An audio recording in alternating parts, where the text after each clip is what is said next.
All right, so let's talk about cinematic lighting. So before we talk about cinematic lighting, let's just talk about lighting in general. Why would we use lighting in our artwork, right? I mean, it sounds very trivial, but because if there is no light, there wouldn't be anything, right? There wouldn't be any kind of visual representation. For example, I can go here and I can basically turn off the light on this scene, and as you can see, it's black. There's nothing to talk about. So that's and we use lighting to create some sort of a story. And actually, I think most of the time in this tutorial, I will be talking about story rather than light, because I think light and lighting your scenes is pretty much just a tool that you use to tell the stories. So if I just drop here a title and say story, this is something that mainly I will concentrate on, and the rest of this tutorial, obviously I will be showing you and sharing some tools that I use to reinforce basically the story. And to reinforce your story, you basically have two instruments, right? One of them is light, and another one is composition. And it's not like they're going in 1-2, right? Like, for example, 1-2. It's more like they are correlated to each other. I would put this side, maybe I should use like the darker value. So they depend on each other, because whenever you change the light, you're changing your composition, which is basically like rearrangement of your graphic shapes or objects in your picture, right? Whenever you tweak composition by moving objects around, you're also changing your lighting. So story is made out of light and composition, and obviously made of context, right? Like, but we are not talking about context. Like, this is something that the examples that I will be using is from Terminator fan art. But this could be anything, right? This could be your personal project. So we're not talking about context. We're purely talking about how to visually improve your story in your frames, right? That's why when I will be showing you a lot of different approaches, or I think the approach that I find very efficient, that approach basically allows me to be brave with my light, you know? And instead of just blindly putting lights and not knowing exactly which one is better, I try to kind of almost approach it in a drawing way. You know, I try to do scribbles and do something very quickly, so I can be more creative in the end, rather than like sticking to something very technical to manually move things around, which takes a lot of time to accomplish. So in a nutshell, you will hear me this a lot. Instead of asking myself, what light do I need to use for this scene or specific frame, I will be constantly coming back to story and asking myself, how can I improve this story? Because that's the only goal of what we do as artists, right? We do some illustrations or concept art or movies, and the goal of those movies is to entertain and to share the stories, right? And that's why actually this is where cinematic is coming from. It's not coming from amount of chromatic aberration or amount of grading they put on cinematic frames, right? It actually comes from a very cinematic lighting, you know. Since the invention of movies, people started tweaking and exaggerating lighting in their films to make them more appealing, or to make them more dramatic, basically to emphasize certain areas of the frames, to kind of darken. It's almost like doing painting when you like using glues and hard edges, you know, like you basically controlling and telling the viewer of your frame, this is important, this is secondary, and stuff like that. That's what makes frames cinematic, you know. And this is actually something that took me a long time to learn, and I'm super helpful that I can condense this into like a very short tutorial and share with you. Anyway, cool. I think that kind of gives you the general overview of this tutorial, and obviously I will be sharing the tools that I'm using. So let's just dive in. Let's have a look at these two photographs here. on the left hand side, we have just a random picture that I found on the internet. And on the right hand side is a photograph from one of my favorite photographers, Gregory Crutzen. And what's the difference? I mean, content-wise, they're pretty similar. There's a street, there are cars, there is a man. But this frames over on the right-hand side looks way more cinematic. It looks like a frame from a movie, while this frame just looks like an amateur photo. So, as I mentioned in my introduction, light, the way you light your scene makes a huge difference, because you can improve the story using your lighting, right? Like when I squint my eyes, I don't really know what this story is about. Imagine if this was a scene in a movie. Not because it doesn't look beautiful, you can probably make it beautiful, right? With exposure and all that stuff, but I think because the lighting is so flat, it's really hard what this frame is about. Is it about man, but I barely see him? Is it about a specific car here? Is it about houses? Or it's kind of like very generic, right? And in this frame, if I look closely, it's way more controlled. You know, you suddenly start seeing this. There is a story, right? Because there's a man, the door is open, there is a red suitcase, and all of that stuff you can kind of start seeing very clearly because of the way Gregory masterfully using the light in his scene, right? For example, if you start analyzing this frame, like there is one soft light coming from above, there is another light, blue light coming from here, there is another light coming from here, there is a big light coming from here. So all those lights, it's almost like when you're painting it, as a painter, you have full control over your frame, and he does it with photography because he can move lights around and create, basically reinforce his story elements and make it more impactful. So that's in the end what we want to do with 3D, right? We want to be like Gregory Crutzen's in 3D. We want to make masterfully lit scenes, and obviously we want to use different lights.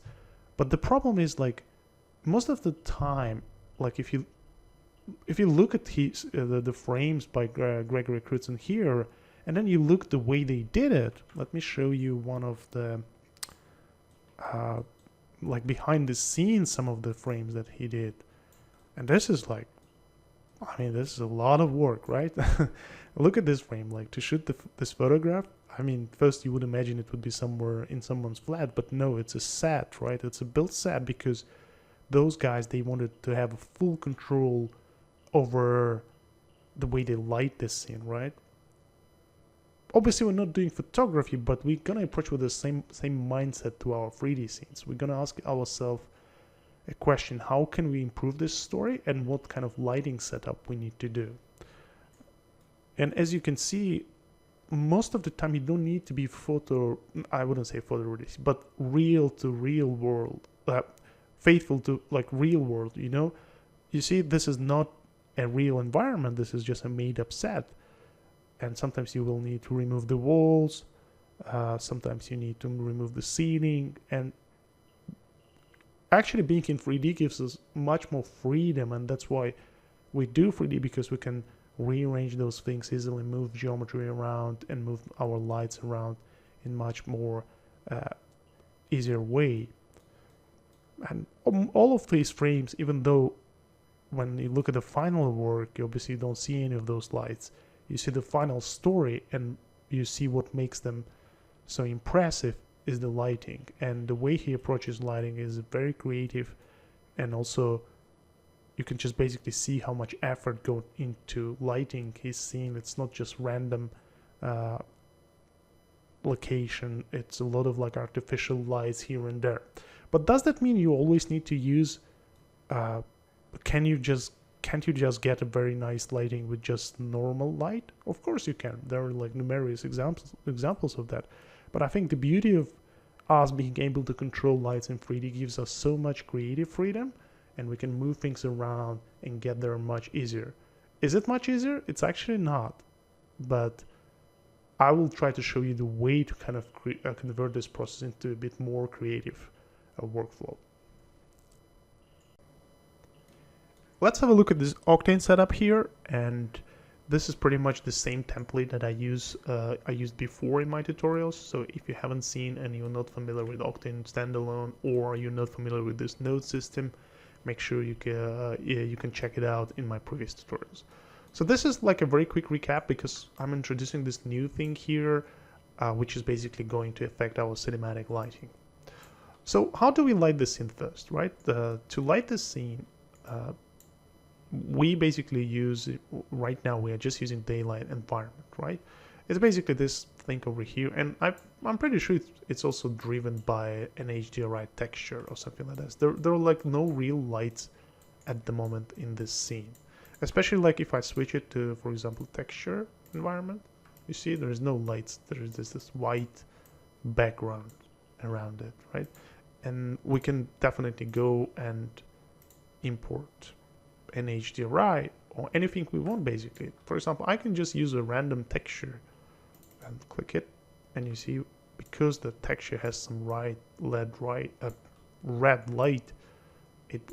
I'm kind of getting this really nice effect. So first we can use the texture lighting for our environment, right? And because I have I can basically expand the UV transform, I can just rotate the texture around.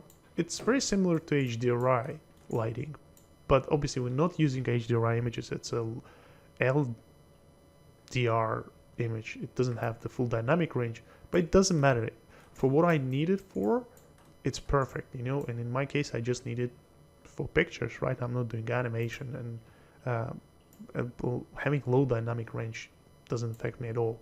And also, because I have an image, I can change the way it looks, like the gamma, the contrast, and all that stuff, just to get where I want it to be. And again, I love Octane because you can quickly create wedges, right? For example, I can go here, click on this one, change the texture. Let's go. And these are just my old works, you know, just random old works that I've done so far. And let's click on this one. And now you see this could be a nice overcast environment. Then I can go and always readjust this brightness. Maybe to, yeah. It's almost like using this light, the light from the image. Let's say you did a series of images and you want to kind of replicate the lighting.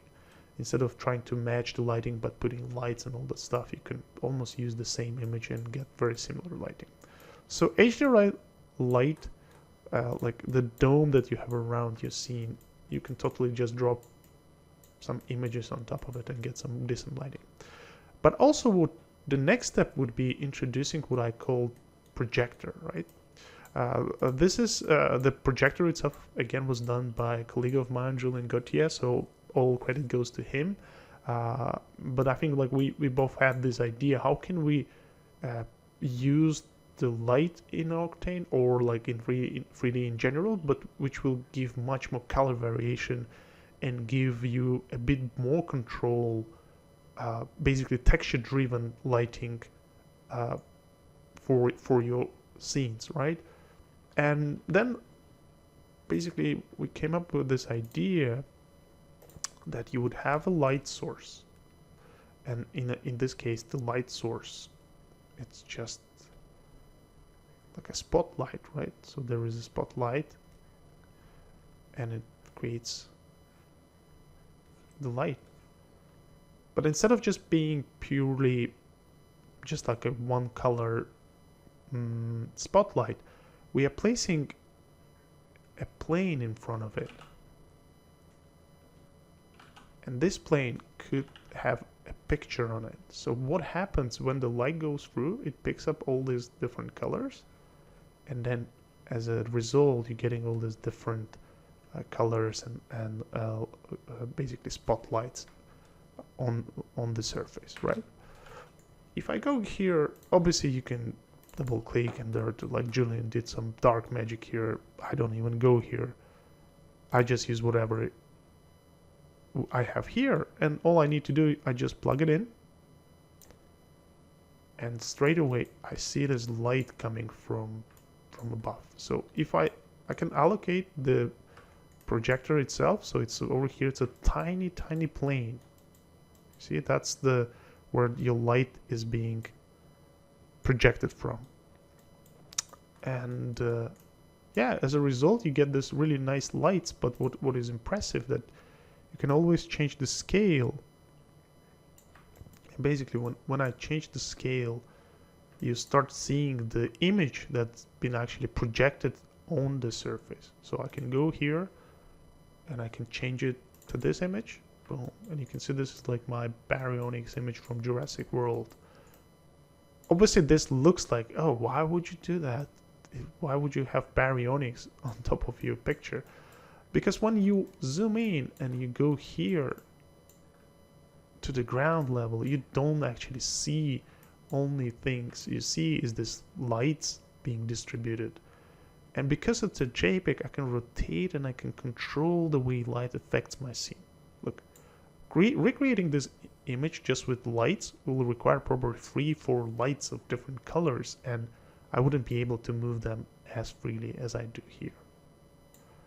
Let's go and apply another image. Let's see, maybe this guy over here. Yeah. And now I can resize it. And you see, depending on the size of the image, it almost creates like a spotlight effect. And then I can move around. Let's say I want the spotlight to be on this guy. I'm not moving the light, I'm moving the actual texture. So I can also resize the texture any way I want. Something like this. Yeah. And when you combine this with the fog, let's say I connect the fog. Boom, this is where the magic starts, right? Because fog picks up the light being projected through that projector. And it's almost, we're doing exactly what Gregory Critson does, right? He has a scene and then he puts a lot of smoke elements, and then he starts playing with the light and kind of make your frame more cinematic and more dramatic in a way. Yeah, and again, you can keep playing with the fog. You can, like, for example, let's make fog taller. Maybe change the density of the fog. Yeah, beautiful, isn't it? And what is more impressive is that it's just texture-driven lighting. Whenever, again, I can, if I like this version, I save it out, I move it aside, and I go over here and I can swap this texture again, like I had some portraits that I've done before.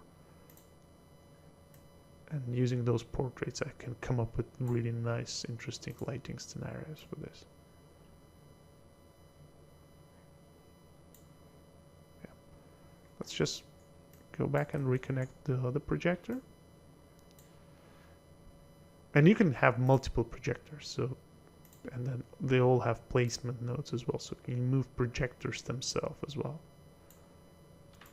Look at this. You've got cool light there, and there is a warm light behind it. That would be super time consuming to set up manually if you're just using real light. So, and the final one, if I turn off the fog, the final light that we will be introducing with textures would be emissive materials on just planes, on the very simple geometry. As you can see, I already have the planes. So if I click M, I select the material, and I change it from glossy to diffuse. It's important because I'm not sure if in latest versions you can apply emissive material to glossy, but let's just stay safe and apply it to diffuse. And now in emission, we're gonna use texture emission. Boom, it's just too much, right? Obviously there is no texture yet, so we're gonna go here, RGB image, and I'm going to import one of my images again. So, and here, so where is my emission?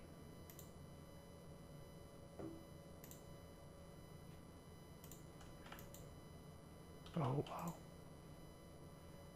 I just need to find that material. Okay, just expand it like this. And now obviously we need to reduce the power. And now you can see there is my image, but obviously you would think, why would you do that, right? Like, why would you have your image? Because you can swap this image with like fire.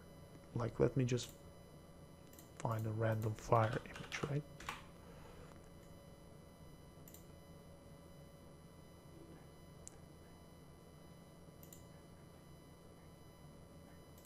Okay. Let's just save it out somewhere.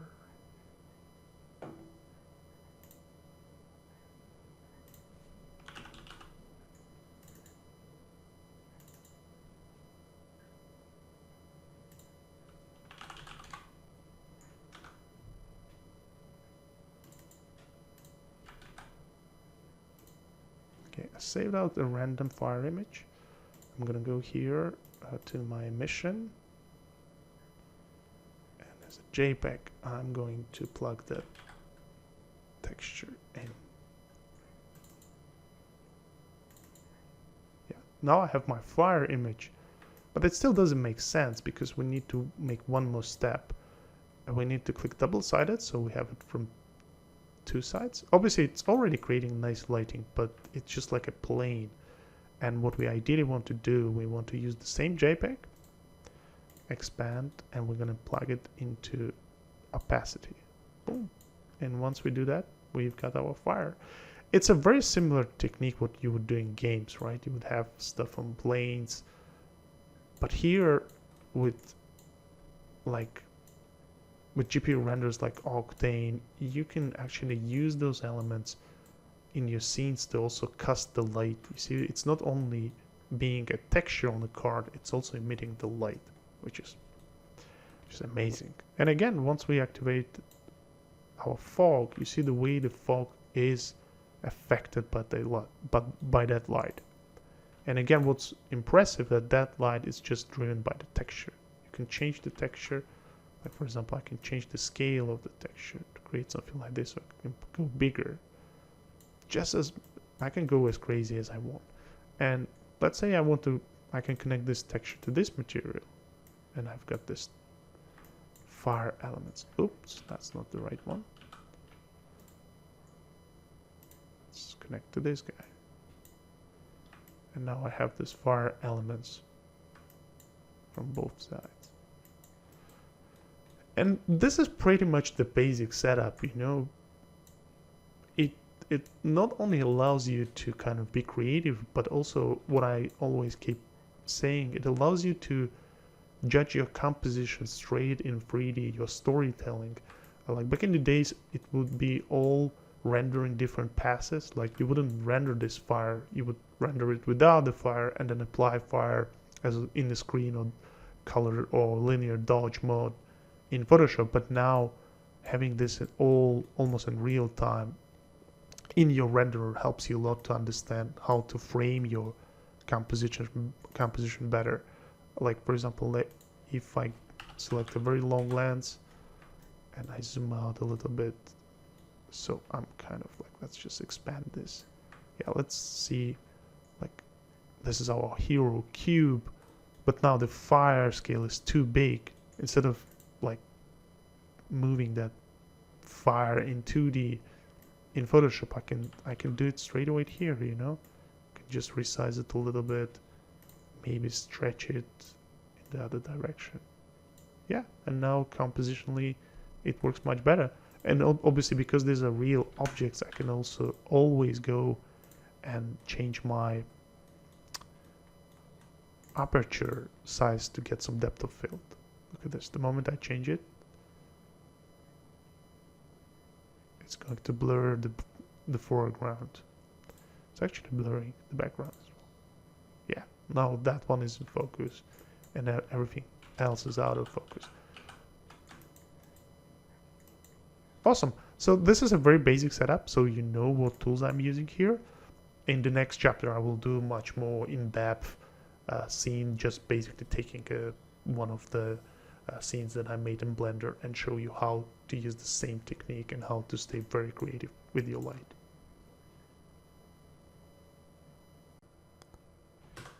Let's have a look at this example here. So basically, it's like a very simple 3D scene setup that I made for this series of images. And obviously without light right now, it's very dull, right? We kind of have all the ingredients, but we're missing the very last step, which will be putting like a very nice cinematic light on this to make them look good and also to tell the story that I have in my mind in the best possible way, right? So if we go back to that example of these two images, you basically clearly see that our images right now at this stage, and our goal is to put some of our artistic skills to make this story read better and basically make it more impactful. But how do you proceed from here? And from my own experience, rendering a nice looking cinematic realistic frame was quite a challenging thing to do because back in the days it was very slow, right? Like the global illumination was very slow. Overall, like getting like fog and all those kind of elements into your frames was very slow. It got way better, right? With new GPU renderers, with real-time renderers, now you can almost see what you're doing as you kind of setting up those lights. And that's why I'm gonna start with Blender, and then we're gonna switch to Octane just to show you what are kind of advantages and disadvantages of certain ways of lighting your scenes. So, for example, if I was about to light this scene over here, I will just create a light, right? I will create a spotlight, I'll pull it over here, and then I'll go to render to see it, right? Obviously, I don't see anything because my light is probably too weak. Let's add a strength. Voila, now we have a light. So because we are in Eevee real-time renderer, we kind of almost can preview what's happening in this frame. For example, I can move it around and just find a good angle that kind of looks visually as what I'm looking for, right? And obviously it's not fully realistic now because obviously Eevee is almost like a game engine, but anytime I could go and just switch it. That's what I like about Blender. You can switch it to cycles, which is more like a proper render, and then it will basically calculate all the bounce lights and all that stuff. Just give it some time.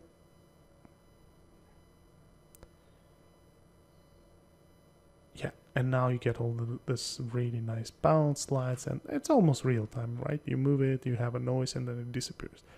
It's such a like great way of working, right? And again, comparing with old way, I'm talking old like maybe 10 years ago, you literally had to press a separate button to render stuff, and it was like so non-creative way of working, you know, because every time you change your light, you had to wait, and basically it was a complete mess in my opinion. Now it got much better in terms of render times. You have way more flexibility, right? And now I can start like multiplying these lights, just setting up my different lights here and there to kind of try to reinforce my lighting here, right? I can go here, just like for example change the color of this light, something warm. So now when I go to my scene, oops, let's just switch back to, no, that's the wrong one. Let's go to render, but then let's switch back to Eevee. Come on, Eevee, don't let me down.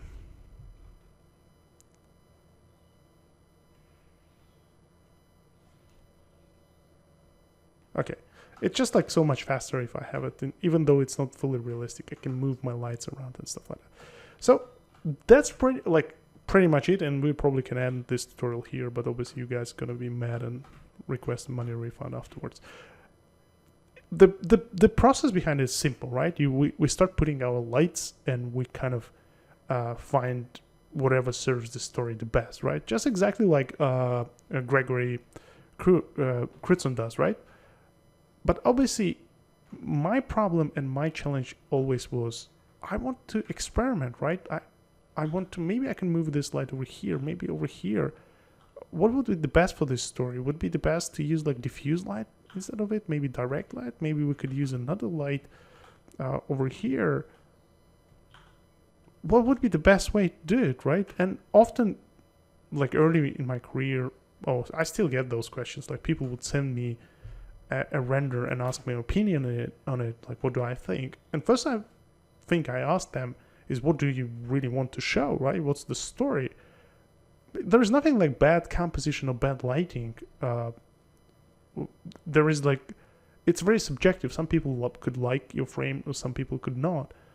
Might not like your frame. It pretty much depends on the story you would love to tell, and that's exactly how I approach with my light and my lighting in the scene. I move them around till I find the spot that kind of satisfies me in terms of storytelling, right? And as you can see, the more lights I create, no matter how realistic or fake they look, it just experimenting with different lights becomes quite tedious and challenging, right? For example, here I see, this light is too strong. Maybe I could go and just like dim it a little bit down, maybe like this. Yeah, it's almost like exactly what Gregory is doing over here, right? You put one light over here, you put light. But I always felt this approach is amazing. You can get somewhere and you can get some decent results, but there is a lot of manual work, right? You physically need to move things around and then render. And let's say I like this lighting and I want to do another version, right? I have to save this, I have to shift Ctrl S, make another version, made another version, and basically for every lighting setup I will have to create versions. Can I get a very realistic, nice, compelling looking renders? Absolutely. Like I'm gonna just show you the same file. I just spent some time setting some light. You can definitely get, like with fog elements, with all that stuff, you can get some very nice looking frames, right? In terms of lighting. But again, experimenting and moving things around always felt like there is a lot of manual work involved. And just to kind of show you a very rude example, it doesn't exactly represent what I'm trying to do, but it just will give you a brief idea. I always try to approach 3D as I'm drawing, right? For example, when I'm drawing something, let's pick up a color over here. And maybe we have to switch off those renders, otherwise it will be very slow. Hold on. Okay, when I draw, I want to be as much on creative side as possible rather than on the technical side. What do I mean? For example, if I want to do a character design, I do scribbles, right? I do something like this. So I try to fastly like do something that represents like general idea. I never do this, right? I don't go into anatomical or proportion mode where I go and start measuring my heads, right? Okay, how many heads do I have? According to Loomis, heroic character should have 8 heads, right? This is something that you have inside your brain by default, right? It's there. It needs to be there. Otherwise, it's very difficult to do anything. But this is something that is more creative. You know, I want to approach it and I want to be more creative. And when you move your lights around in a scene like that, you put them here, you put them there, you put another light here, you put another then you ask your friend on Facebook, what do you think? When you ask your another friend, what do you think? It just becomes absolute mess, right? You're turning into this place where you're trying to be very technical, you know? And most of my tutorials and most of my approaches, they concentrate on the creative side. That's why in this tutorial, I don't want to show you, obviously I already showed you how to set up the lights manually, but I want to introduce a method that helped me a lot. And I had this method for a long time in my mind, but obviously with the new tools, it became way more flexible and basically possible, which will allow you to get like this creative flow and allow you to get a rendering which is cinematic but also very kind of different in the way you get there, right? For example, if I go to Octane, and again, this is not an Octane tutorial. If you want to learn Octane, there is another tutorial that I made which basically explains everything, how you set up all this stuff, right? here I just want to concentrate on lighting. And look, for example, this is exactly the lighting that you get in that frame, which was this over here. And we want this, right? How do we get this one? So obviously the first step would be just to tweak the environment, right? So if, for example, we start introducing some much more interesting light, it will by default start looking more cinematic, right? And I can control this light to come up with all these different ideas. So basically, you don't need to use tons of different lights to get a cinematic look. Sometimes like a very nice sunset render would work, right? But I want to push it for like further, and I actually want to do a night scene where I could have a lot of different spotlights and basically quickly come up with this really interesting ideas very quickly. So we're gonna tone it down basically. Let's say it's probably this one. Yeah. So this is like it could be potentially like a moonlight, right? All I need to do is just, if I decrease the power of this, something like this becomes quite a nighttime scene, right? But obviously there are no lights right now. Like, how do I create lights? I mean, just in Octane you can bring in geometry, assign emissive material, just pretty much what I would do in Blender, right? You can bring in physical lights, but I don't want to do this because I already showed you this, and I showed you that whenever you have a lot of light sources, it becomes super difficult to kind of rearrange and move them around. It's not as a difficult, it just becomes less creative, let's put it this way. So instead of lighting our scene with physical lights, we're gonna stay way more artistic, and we're gonna use textures to light that. That's why we're gonna use a projector. This is what we call projector, and actually this wasn't done by me, just so you know. This projector was done by very talented artists who I worked with at ILM, Julien Gauthier, and we had this idea, and then obviously he's way more technically better than me. He made this projector, and the projector, the idea, so all credit goes to him, just so you know. He is the genius behind it. I'm just the guy who is just using it. So basically the way this projector works, let me show you over here. If I create a new file, so you've got a projector, right? There is like a light source, and it projects light, right? But whenever you project light like this, it basically, you have a normal light, just exactly the same as I showed in Blender, right? Instead of doing that, we're placing a picture in front of this projector, and then it starts producing basically like emitting the light through that texture, and that's how you get all this color variation and all this like interesting lighting setup. So let me just turn on this, connect this projector to our scene, right? And see what goes, what happens. So if I even bring my light even more down, look, basically this projector gave me what I was looking for. It's giving me all this different like light and color variation, which normally I would be able to do if I introduced like several lights in this scene, right? I needed like a red light coming from here, I needed like a red light coming from here, blue light from here. So how does it basically work? Exactly just the same. I have a picture, and I'm just using one of my old paintings. If I open it here, like you can see, I have this different paintings of mine. Like I can probably double click on this one, and you see, I think if I zoom out, you can actually see the picture itself. Yeah, you see there is a 360 degrees. Obviously, instead of using that kind of very monochromatic texture, I'm going to use something much more interesting. Let's use some of these night images that I did, right? Boom. I mean, when you zoom out, you actually see the image. So there is a night here and there is a light, but when you actually zoomed in, you don't see it. All you see is this different light being projected on your geometry. And why this is way more creative? Just because in order to control this lighting, all you need is to move your texture.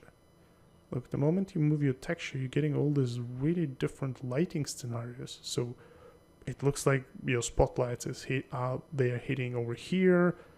Then suddenly you go like, oh, I want more light on my car, right?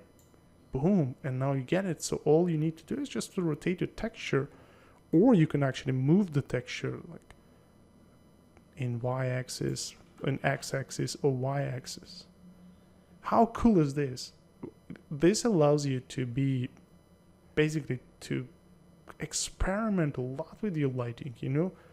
Is it like fully photorealistic? Or would I say, is it like exactly what would you do with your lights? No, but this is exactly what will save you a lot of time, you know, because once you start putting all those lights, physical lights in your scene, first it will slow down, and also you will have less freedom to move them around just as freely as I did it before, right now, right?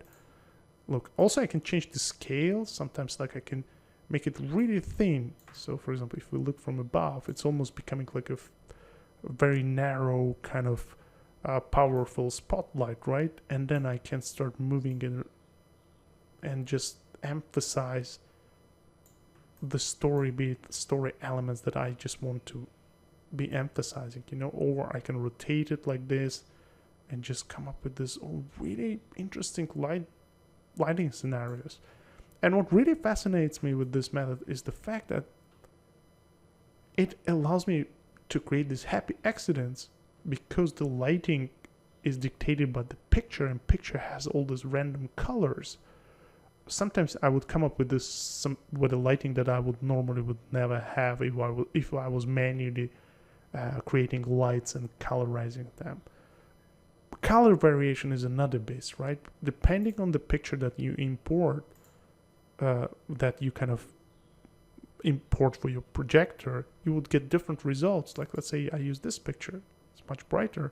Obviously you can adjust the gamma of the picture and get all this like really interesting lights. It's really interesting.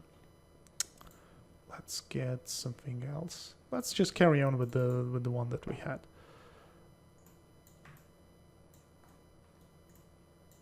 It's really cool. Obviously, the next step would be to introduce some atmosphere, right? If you look at the Gregory's artwork, you will see that apart from light, he knows how to control the atmosphere and like atmospheric perspective in his photographs, right?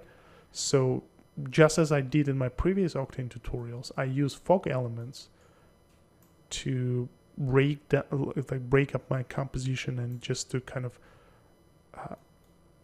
improve my storytelling, right? So if I just connect my fog here, and what is impressive here and what is different from the way I would use it back 10 years ago is that back 10 years ago you had to compose all those elements afterwards, right? You render zeta pass separately, you render fog separately. But now you can actually come up with these cinematic frames without actually having like passes, millions of passes, and then exporting them like separately and then trying to comp something together. With this method, you can do it straight in the frame. Having fog and having full control and quite creative control over your lighting gives you so many different possibilities. Look, just having that fog in, let's go back to this projector and just rotate our texture. Look, straight away you're getting all this like really cool ideas. And the cool thing about this projector, you can have multiple projectors. So I can copy this projector and I can just plug it in over here. So now I have two projectors. And for the second one, I can introduce a different texture. So let's say, for this one actually, let's get one of my Jurassic World images. Look, boom. And also you can move this projector. So you actually having a physical projector, you're actually having this geometry, a plane. Where's this image? This guy. So not only you can move the texture, so let's say you can move this texture up and down, sidewards, and also rotate it, but you can also move this guy, right, back and forth and sideways, and also rotate it. So that means if I go back to my frame, I can click on the placement node, I can move the actual geometry, and I would probably never come up with something like this. This could be like an explosion or something like that.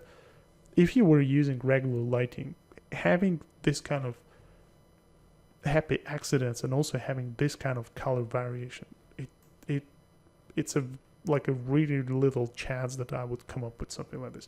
Look, now it looks like there is a big fire over here, right? And that happened without actually creating any light source. You know, you're using a texture to create the lighting scenarios. So for example, and then obviously once you can move the projector itself, and then at some point I can maybe start experimenting with textures. So maybe I just need it over here, or maybe just a little bit over there. It just happens on the fly, you know, it happens so instantly. And combining that with the fog element, which you can also move around and make, for example, less opaque. For example, I can make it more transparent. And look, it almost looks like there is a shaft of light from the Terminator, from a flying Terminator, and it just happens so quickly, you know. Look at this, like you can change your camera angle and you can start playing with the placement of that projector again. Maybe I can move it a bit further. You see, like if I move it too further away, you don't see the car now. And as a story element, you kind of want to do it. So you have, this is where, this is something that I was trying to kind of explain, is the, you know, when you do an artwork and then you message a friend of yours, hey, what do you think, right?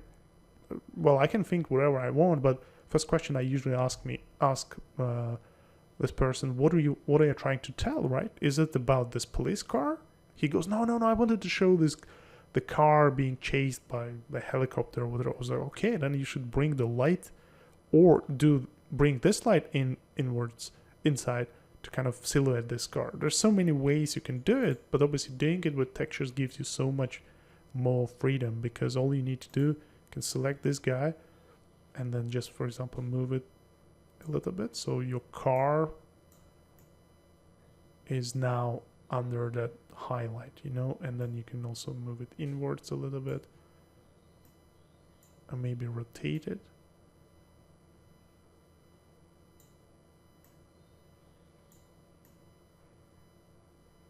Yeah, so now this becomes as a more dominant element in your composition. That's exactly what I meant by storytelling, you know.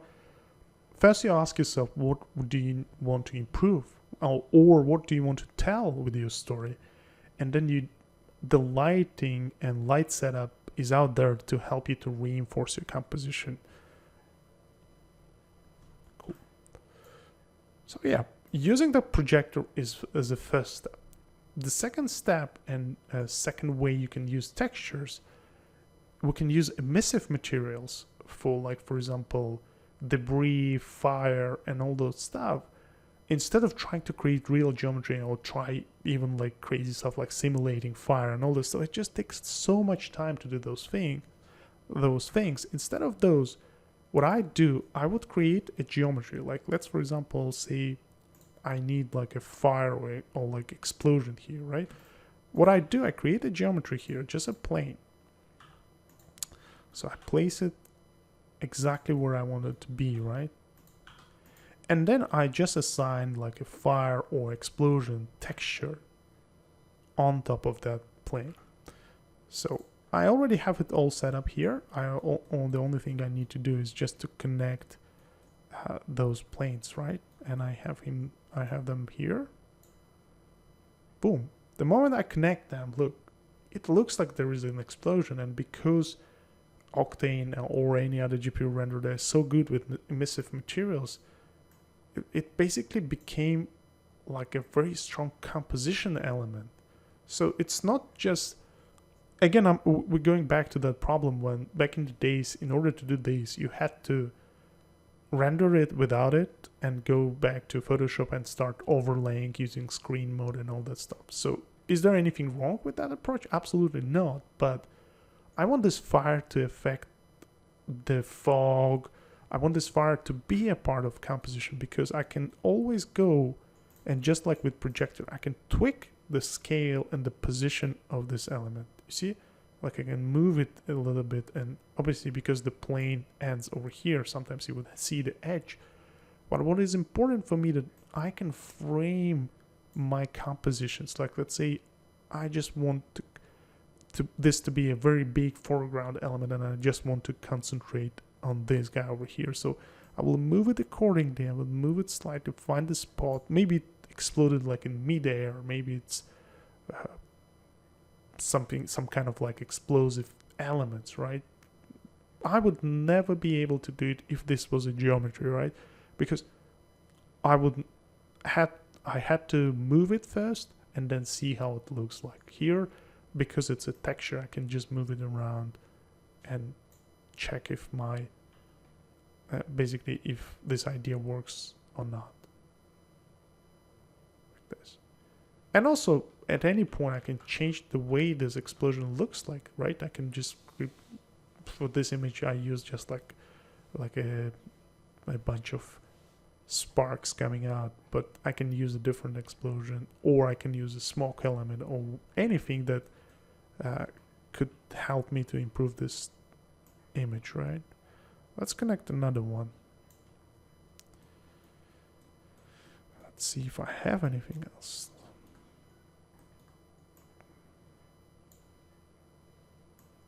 Okay, add some other planes with a different texture, right? Look how much I'm getting in the camera straight away. And now it allows me to kind of move around and find these crazy compositions. Like, again, back in the days I would do this in post. I will put my render, and then on top of it I would put this photo element, and I would move things around, which kind of works, but then having it in 3D gives you so many things for free. Like, for example, let's say if I want to go for a very long lens, right? 200. Obviously I need to zoom out.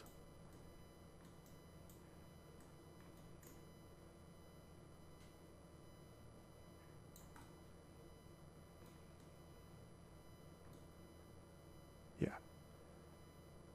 It kind of looks very messy until I activate, I change my aperture and I introduce depth of field, right? Now I can go and focus on that car. Just find that car. Yeah. And despite having all this like craziness around this car, it still looks very I can still easily see the focal point, which is this car here, you know, and this frame becomes so cinematic straight away, right? And then instead of moving this geometry, all I need to move is actually this texture. So, oops, let's just have that. Sorry, it's quite small. I hope you guys can see it, but it's already looking pretty cinematic. So if I like this version, all I do, I copy it over, and I go and I paste it here. So that could be my first frame. And from here, sometimes I don't need even to paint over it, because everything is already in the frame, right? Or I can still keep experimenting, right? Now as I have those textures on separate planes, I can go and start playing. Can maybe move them around, maybe change the scale. Oh, that could be too much, but if it's like an animated sequence of images, this could be like a beginning of the frame, and then I can paint the explosion itself.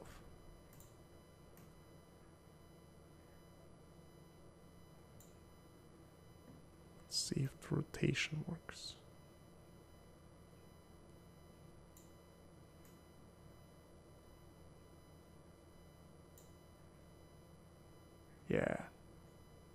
cool. Same for the other one, like this guy over here. Can just make it smaller or bigger. And obviously, at any point, I can go to my projector and move it around to kind of make certain things pop and basically darken the rest of the image.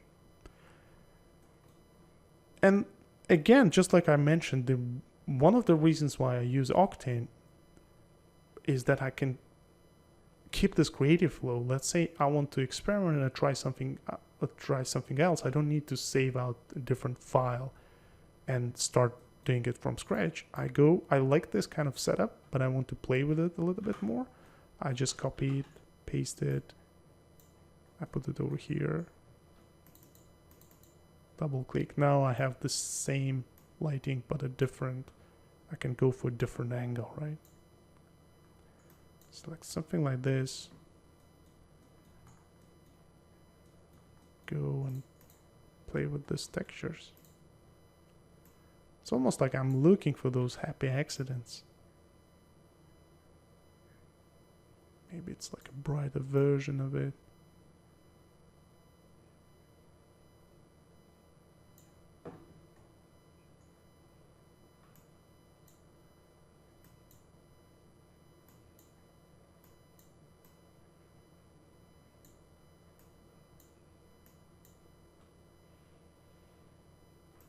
Yeah, look at this. It's pretty amazing. We can get in camera just straight away. And obviously the fog is another element that I covered a lot in my previous tutorials. Just like playing with that fog, you can create like really nice atmosphere. And then you wait a little bit, and then you just copy and paste it here. So now we have two images with quite different lighting because I was able to change them on the fly. It's fantastic. Well, I'm gonna include this one basic scene for you so you can play with it as well. Obviously you will need the projector to kind of recreate the lighting. I know in Cinema 4D you can do pretty much the same thing very easily. Same in Blender. I'm pretty sure you can do it in Redshift as well. So any kind of GPU render will allow you to create this texture-driven cinematic renders. So let's have a look at some images that, like some setups that I was able to do. For example, over here. Okay, let me just switch back to lower resolution. Okay, so now I also have a few planes. Basically what I did, if I go back to my scene over here. So I just created a few more panels like that, made them way longer, like this. So basically I'm having this set of like this lasers that being shot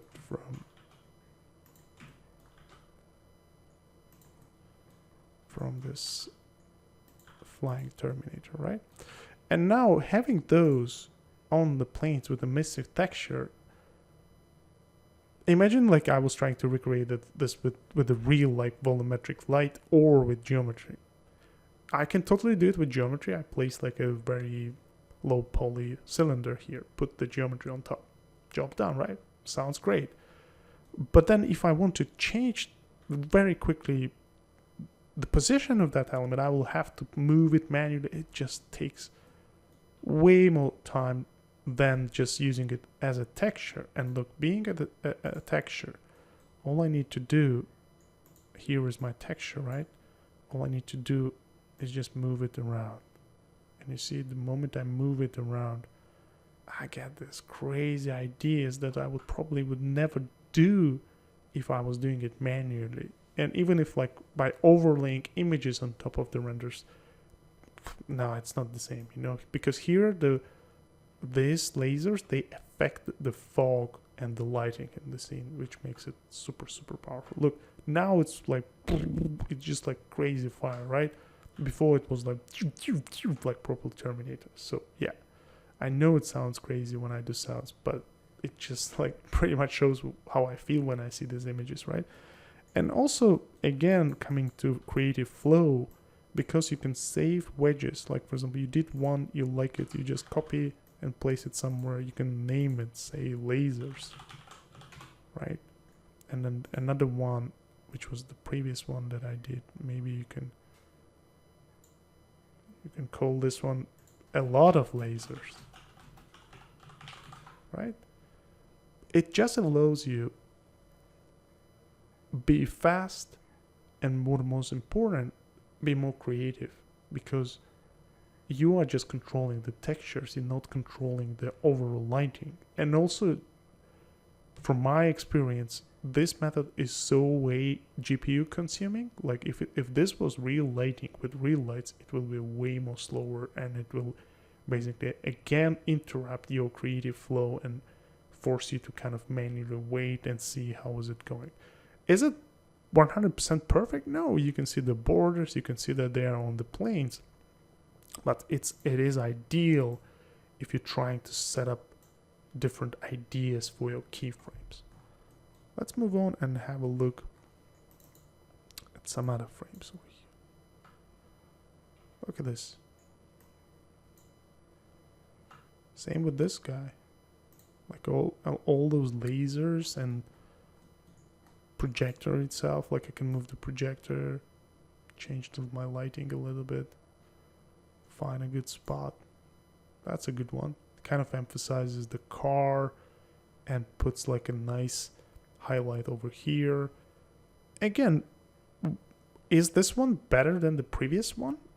There's nothing like better or worse. Of course, there is obviously some better lighting, but most of the time it pretty much depends on the story and how do you want to tell it, right? And that's where if I like it, but I want to keep going, all I would do, I would just copy it. And for example, let's go back one, and then I paste it over here. So that was my previous lighting.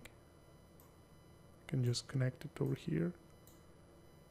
And that was my new lighting. Or I can copy the whole node, and I can paste it just on top of this and just carry on and do different images.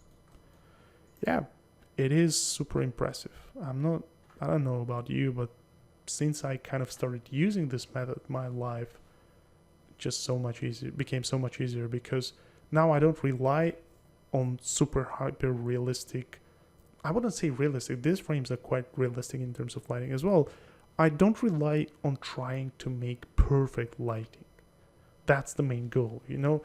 I mean, for most of my tutorials, you probably realize I don't basically, in anything what I do, I don't follow the rule of being perfect, right? If I'm doing 3D modeling, I just do very rough modeling, right? If I do drawing or sketching, I prefer rough stuff over like hyper overworked, super detailed stuff, because I can always bring in details later on with painting what I need in the beginning of every project or every kind of test that I do. I want to stay as creative as possible. I want to experiment. I want to tweak. I want to quickly move things around, and lighting with textures allows me to do it perfectly, you know. Like for example, this view, it's just like a window looking from inside one of those buses, right? And if this was like a real light, I will have to manually place it to be there. Then I would need another light coming from here. With the projector, all I need to do, I just move it around a little bit, so, and then I find a spot where I think it's gonna be in the perfect place. For example, this lighting, I also like it. Maybe there was like a Terminator standing here. Perfect for it, right? All I need to do, I just wait a little bit. Sometimes it's 2-3 minutes, depending on your machine, and then I copy paste it here, and then just grab a pen, and I just make a quick sketch. Maybe there was like a Terminator standing there.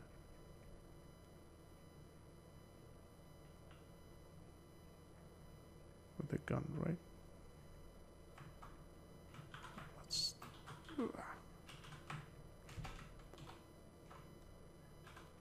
So I use the backlight I use the projector to emphasize and to reinforce that storytelling moment. So put a little bit of highlights on this guy.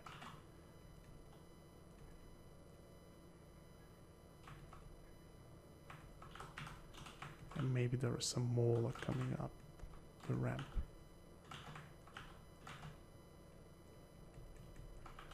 Yeah, so when you zoom out, it kind of works. So it's always a big trade-off.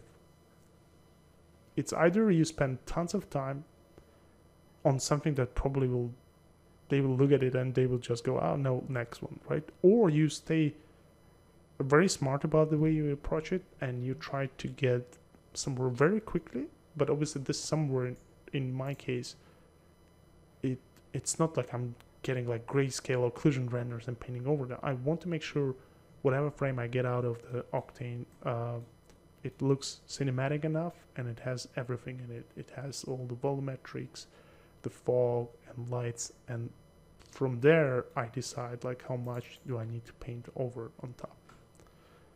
Yeah. So for example, in this frame over here, right? Let me see if I have another version of this frame. No, I actually don't.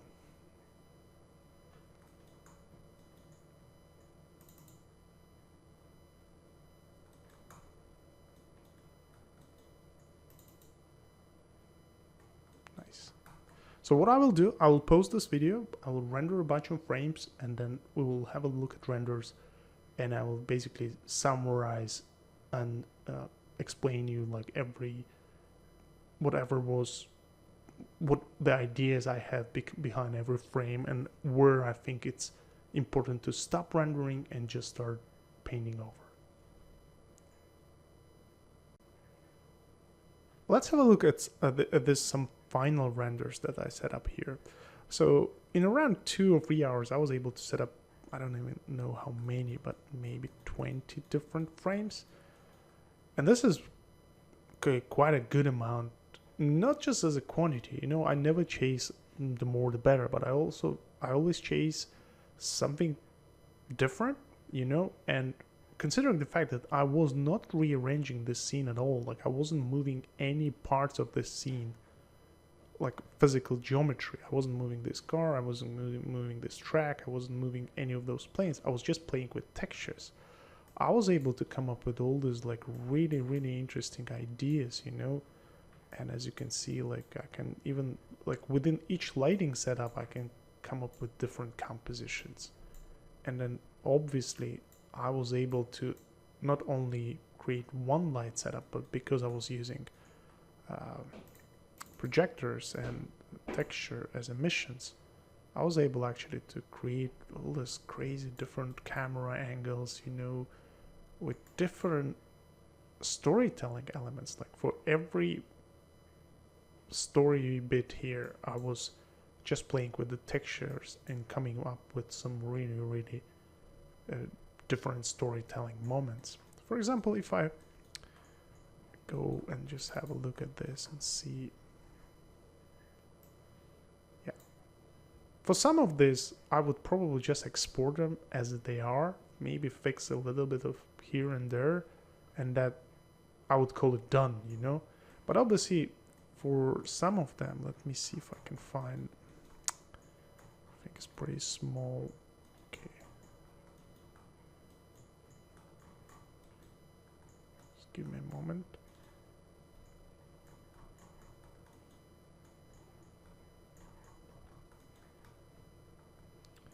Yeah, for example, for this one, obviously that's where I think it helps me a lot creatively, you know. It doesn't necessarily need to have all the elements I want to be in the frame. For example, for the final image for this frame, when I rendered it, I was like, damn, it would be it's really cool. What if I could place like a flying Terminator in the frame over here, you know. It just gave me a very good solid base, and obviously I could always rotate and find some different camera angles, but I felt like the one that I had was a very good one to start from. And also because this projector, just a second,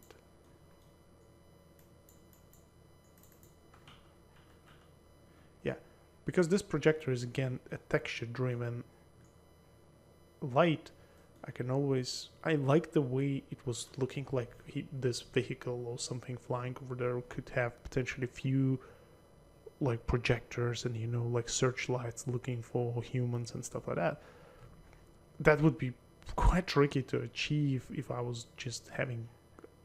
have manual proper lights over there. And having it as a texture, I can always just rotate it, and look, now it's looking over here, I can just rotate it, and now I have a different thing, It's super impressive that just by having this texture driven image making, it allows me to be very experimental in terms of my light setup, and as a result come up with something that I would probably never would come up if I was placing those elements manually. And again, as always, I can always go to my projector. I can just change the JPEG that's being projected. Like for example, let's use my baryonyx, and now it became like a very bright yellow light, right? You can go there and click on that. Let's choose this one. Let's see how this one looks. Yeah, because there's a lot of white, basically creates a lot of like strong. So try to experiment with those images that you use for your projection. Like for example, I can go here and use something red. Look at this. Boom, boom, boom. It looks like Prometheus, right? This is so cool, guys. I'm not sure how excited you are, but every time I show this stuff, it's super, super interesting. Yeah, look, and even like with those, like maybe let's move, like let's look at this scene from a different angle. Yeah, that's pretty cool. Let's just Ctrl Z a couple of times. Let's try maybe. Yeah, but I still like it. It's pretty cool.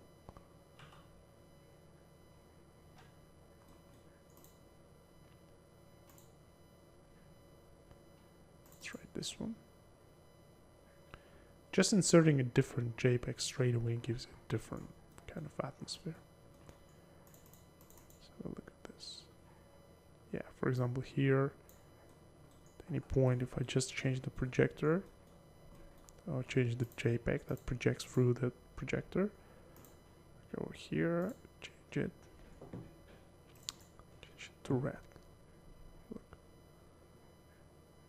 Straight away it just feels completely different from what it was looking before.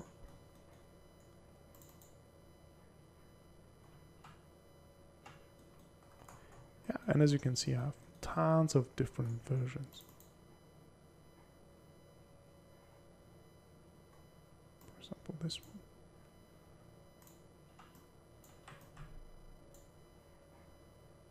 And all I need to do is just to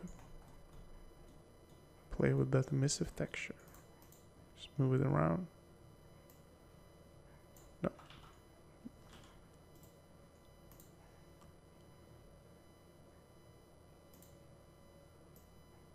Yeah.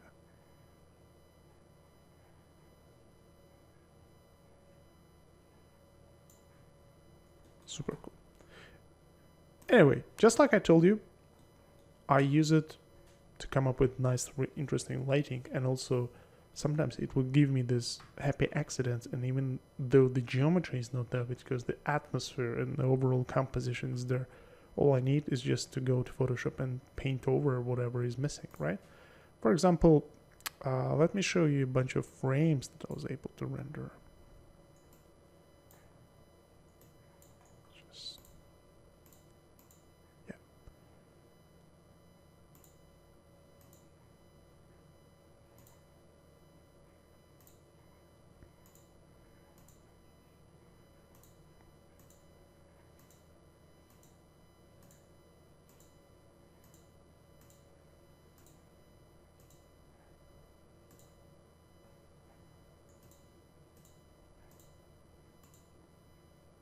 It's a good amount, and I don't think it's all of them. Some of them I didn't bother to save them out.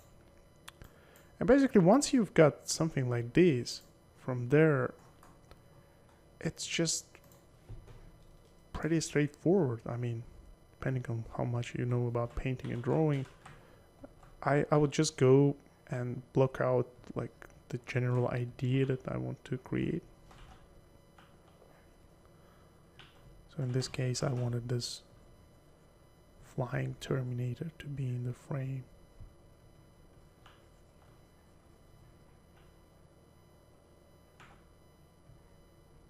Come on.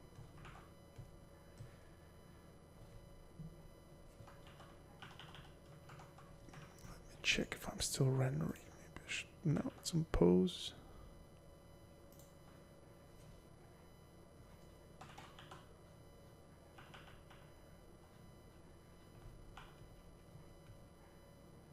Why is it so slow?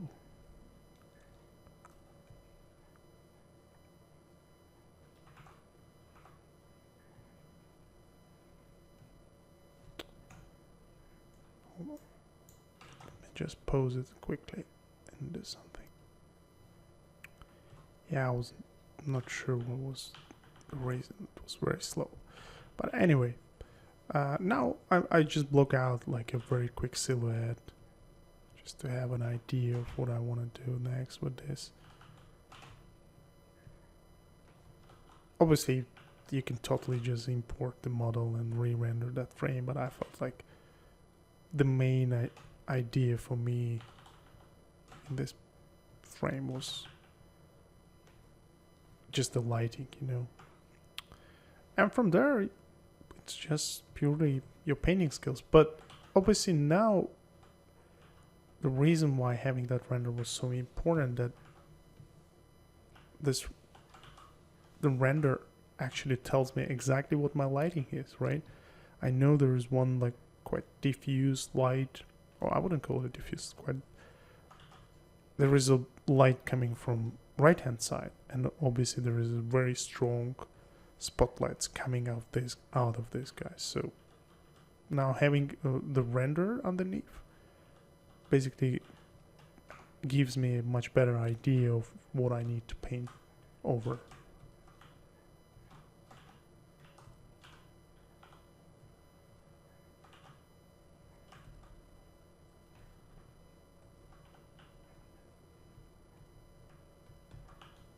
I can start blocking like general lighting and stuff like that. So I'm not going to finish this one because, again, this is not a Paintover tutorial. I already made one, but I'm gonna include one frame, like a full Paintover on one of the frames, so you get a better idea what I do. But basically, getting the render is the main purpose of this tutorial, and getting like cinematic lighting in your renders is what I was after in Octane when I was using textures and stuff like that. The rest would be just me like creating like all that additional atmosphere, you know, just giving like some nice like smoke and stuff coming out of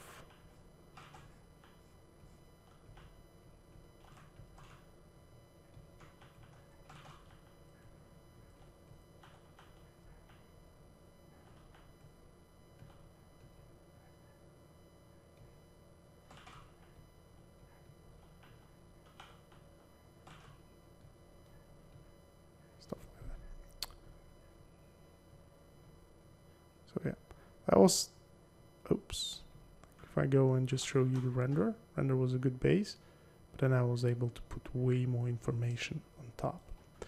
And let me see, let me just open the rest of the frames.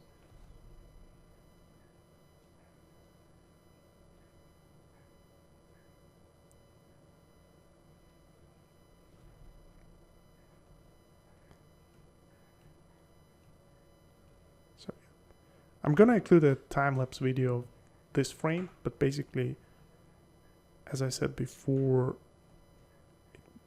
it was important to get that render first.